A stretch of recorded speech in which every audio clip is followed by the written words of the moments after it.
তার সঙ্গে রাজনৈতিক এই তুলনা হতে পারে না, হতে পারে না, হতে পারে না। দিলীপ ঘোষের উচিত মানুষের কাছে ক্ষমা চেয়ে নেওয়া, প্রকাশ্যে ক্ষমা চেয়ে নেওয়া। এই কথাগুলো বলা যায় না, এই তুলনা হয় না। নিশ্চয়ই এসে গেছে, ইলেকশন আসবে, ইলেকশন যাবে। সারা বছর মমতা বন্দ্যোপাধ্যায় এবং তৃণমূল কংগ্রেস মানুষের পাশে থাকেন। প্রত্যেকটি বিপর্যয়ের সময় মমতা বন্দ্যোপাধ্যায় পাশে থেকেছেন, কিন্তু তার মানে এই নয় যে উদ্ধার কাজ নিয়ে তৃণমূল কংগ্রেস কোনো রাজনীতি করতে না। যে অভিষেক তো বলেছে আজকে, দলমত ভুলে যান। আগামী 48 ঘন্টা শুধুমাত্র রেস্কিউ অপারেশন, চিকিৎসা, মানুষের পাশে দাঁড়ানোর কাজ হোক। দিলীপ ঘোষের উচিত এর থেকে শিক্ষা নেয়।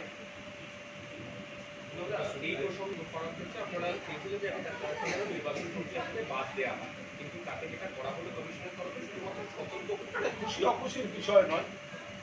নির্বাচন কমিশন তারা যে বিজেপি যে সব রকম ভাবে নির্বাচন কমিশনকে নিয়ন্ত্রণে রাখার চেষ্টা করছে, সেগুলো তো আমরা বুঝি, সেগুলো আমরা জানি। নির্বাচন কমিশন থেকে বিচার বিভাগের প্রতিনিধিকে বাদ দেওয়া, সেখানে দলের পছন্দের লোকদের বসানো, এই সিস্টেমগুলো তো তারা চলছে, করছে।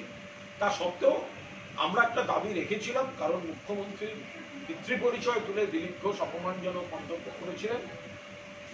আমরা বলেছিলাম শুধু শোকজ করবেন না, তারপরে পদক্ষেপ নিন, নয় প্রচার প্রক্রিয়া থেকে বাদ দিন, তাতেও যদি উত্তর না দেয় প্রার্থীপদ থেকে বাদ দেওয়া যায় কিনা দেখুন, ইত্যাদি। অন্তত সেন্সারটুকু করেছেন বলে একটা বার্তা দিয়েছে। সতর্ক হওয়া উচিত, মান সম্মান থাকলে সতর্ক হওয়া উচিত। কথা বলেন কেন?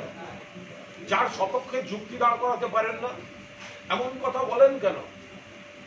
যার পরে যেখানে বিচারের জন্য সংশ্লিষ্ট কর্তৃপক্ষ, তাদেরকেও কখনো আপনি অপমান করে দিচ্ছেন। মেসমশাই না কি একটা বলেছিল, তো তারা বিচার করে দেখেছেন আপনি যেটা বলেছেন সেটা ঠিক নয়, তারপরে তাকে সেন্সর করেছে।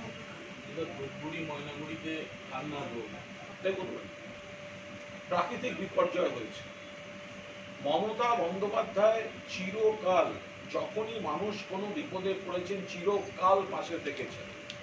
মমতা বন্দ্যোপাধ্যায় যখন বিরোধী পক্ষে নেত্রী ছিলেন, যখন কেন্দ্রের মন্ত্রী ছিলেন, যখন মুখ্যমন্ত্রী হয়েছেন, কিন্তু জনতার পাশে চিরকাল থেকেছেন বলেই তিনি জননেত্রী হয়ে উঠেছেন। বাকিরা তো ভোটের জন্য ছুটছে। মানুষ বিপদে পড়লে তো মমতা বন্দ্যোপাধ্যায়ই যান। 2011 সাল পরিবর্তনের নির্বাচনের পর উপনির্বাচন হয়েছিল ভবানীপুর কেন্দ্রে। মমতা বন্দ্যোপাধ্যায় প্রার্থী নিজে। কালিম্পংয়ে ভয়ঙ্কর ভূমিকম্প হয়েছিল, পাহাড়ের মানুষ অবাক।